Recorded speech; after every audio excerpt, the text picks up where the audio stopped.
Good afternoon.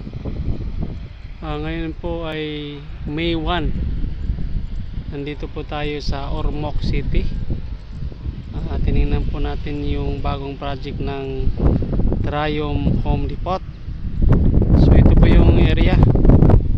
So malawak po yung area dito, around 7,000 square meter. Laki po ng area. Ito po ay palayan. Kung makita natin yung palayan dito sa kalikod, napaka laki ng palayan. So ito po ay nandito sa Ormoc City. So may mga tubigan dito, yung kanal. Yung tubig dito para sa supply ng mga palayan. So tingnan natin dito sa kabila, mayroon pong backhoe dito nag-clearing. So kini-clearing na po nila yung location. Doong banda yung tubig dumaan, marami punta doon palabas, doon sa may kalsada.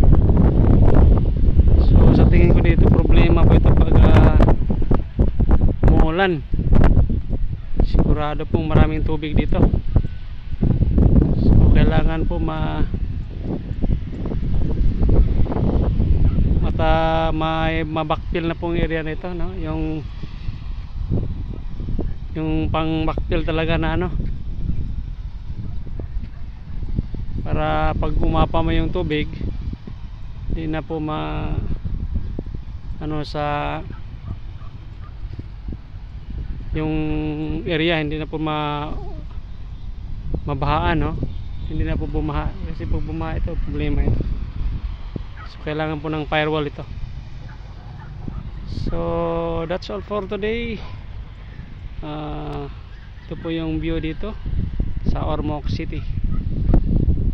Thank you very much and God bless us all.